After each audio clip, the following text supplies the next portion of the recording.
Today, I want to show you some kind of updates I've made to my studio and sort of workflow updates.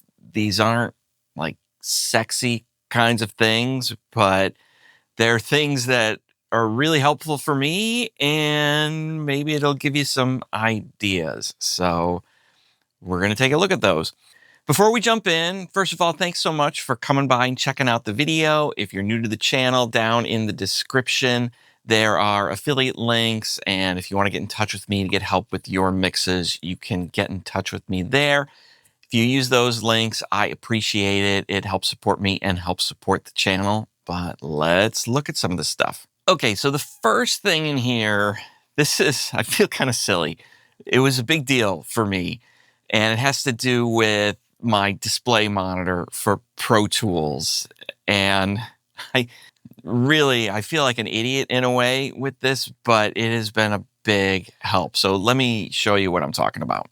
So this is my desk right now, and I built this desk myself. Originally, I only had one S1. And about 1.5 years ago, I added this second S1. It used to be a single one that was like centered in here, and then I added the second one. So the monitor I've got, originally I had it on a monitor arm, and that was mounted on the back, like on the corner over here. When I added this second S1, though, I ran out of room for that arm, like because of how far the S1s are sitting back on the desk, the arm didn't fit anymore. So I had to kind of build this stand behind the desk to sit the monitor on. And I did it with scrap wood basically that I had left over from the speaker stands I built. So, it's like these, I think they're 2x6s and some MDF. And here, let's go around to it because I just modified it. So you can kind of see it here. And basically the way it was originally was, I should have shot video of this before, but I didn't. These legs here, originally those were about 8 inches higher. So that this bit right here came up to right about here. And then the monitor was just sitting on that on a stand.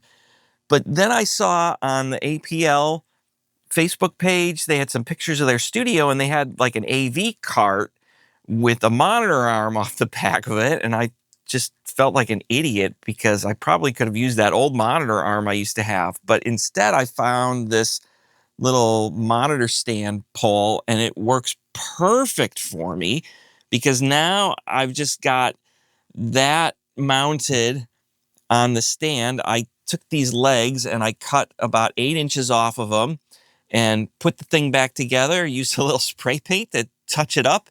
And now it works great. And I've got the angle back that I wanted on the monitor. When I had it on its original stand, it wouldn't tilt enough, but now I can tilt it back. I could even go lower and flatter if I wanted, but right now I like this. But I know this is like a simple little thing, but if you're trying to figure out a way to mount a monitor and you're not sure, this works really, really well for me. Those little speakers, by the way, I don't use those for mixing. Those are if I'm on a call with a client doing like a remote session, I can put my client in those speakers. I can move them somewhere else so that I can hear them if I need to. But it's just a way for me to kind of hear stuff. But that's a whole other thing. So that's my new monitor mount, and it works really, really well for me. I am so happy that I finally have this set up now. Okay, next thing I want to show you is for Atmos mixing, for panning. I made some new macros for panning that use SoundFlow. If you've got my macros that were up there, these are some extra ones. I haven't put them up in the store yet, and I'll explain why in a minute. But here, let me show you these. Okay, you can see I've got them right now. They're just on this other tablet, which has a deck here. So the ones on the left, like these over here, those are the original ones that I had, and they're great for a mono channel to just kind of pan it into positions. And then over here, These stereo ones, those were from the previous set too, for moving stereo sources, like basically from front to back in the space. I think when you get started in Atmos and you're thinking about stereo sources, it's really easy to think with stereo, like all I'm going to do with this is I'm going to move it forward and back in the space because I want to maintain this kind of left-right thing. But as you work in it, hopefully you figure out kind of what I did, that you don't have to live by that kind of limit. And I like putting things in different places, like especially with, maybe let's call it a stereo guitar, even though it's not really a stereo guitar. I've done videos on that. 2 channels of guitar. Well, maybe I don't want it in just the left and the right. Maybe I want it in like the left front and the left rear, or maybe I want it in the left front and the right rear, or the left front and the right rear height channel, or, the left side or the left wide, like any kind of combination of that you can think of.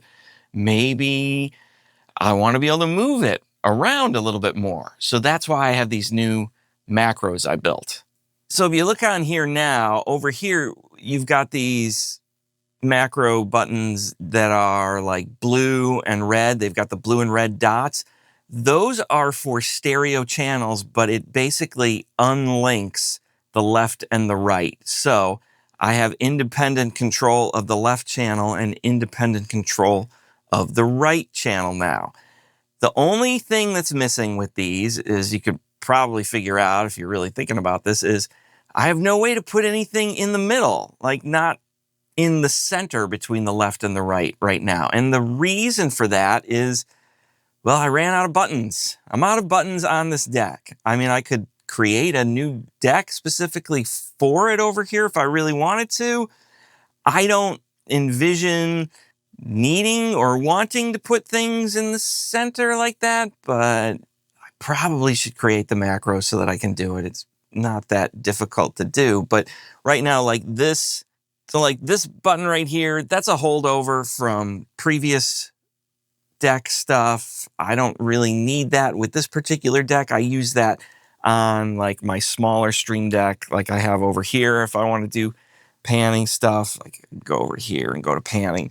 Then I have that's my stereo controls. If I go up, here's the new unlinked ones.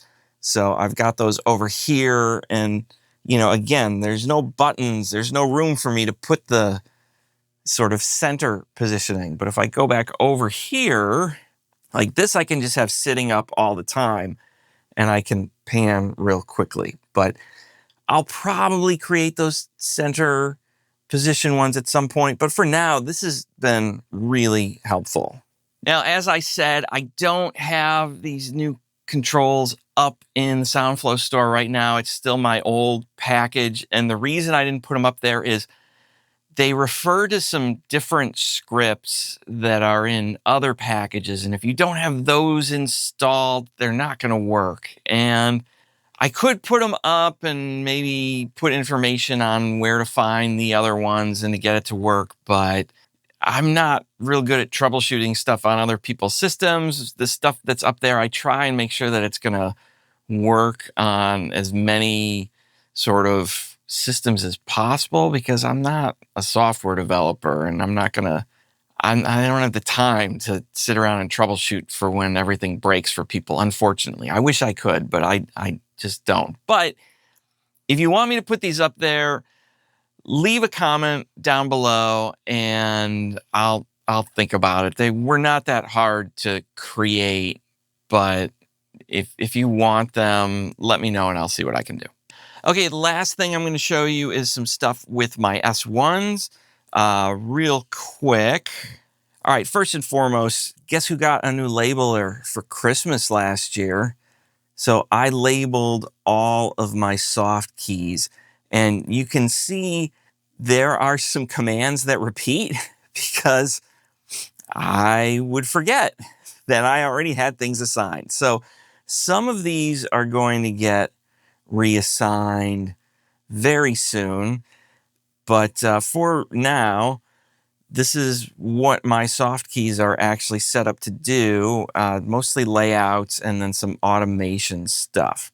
The last thing I want to show you is just some new stuff in my template that's real quick, and it really has more to do with how I use the control surface than necessarily something I'm doing in Pro Tools. So here, let's go look at that. So I use a lot of VCAs when I'm mixing, and I used to have sort of these generic VCAs, like I would have like a guitar here and a guitar here, and then maybe a couple of keyboard ones and acoustic and all that kind of stuff. But last year I started getting some sessions into mix, and they just didn't fit into the box that I kind of had here. So I went in and changed over my VCAs so that now they are much more generic. And I've just got like the numbers like VCA 3, VCA 4, 5, 6, 7, 8. And the way it works for me in Pro Tools is I have a SoundFlow macro. I can just select a track and add it to that particular VCA. So like if I want to put a couple of tracks in like VCA 4 for me, I can just assign them to the group that's assigned to that VCA, and then I have control there. And then I can go back in and relabel these as to what they are. But that way I have a lot more flexibility when I'm mixing so that I can do a lot more sessions that don't necessarily fit into the same box every time.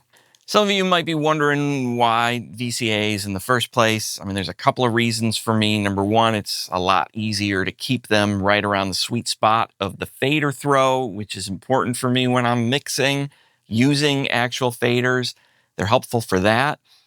Another thing is something a little simpler. Like late last year, I was working on a project that had a really tight turnaround, and the vocal producer, he was making a lot of changes with auto-tune and pitch correction and just editing things while we were in the process of mixing and automating things. And since I had the lead vocal, I was using a VCA to automate it instead of using the track.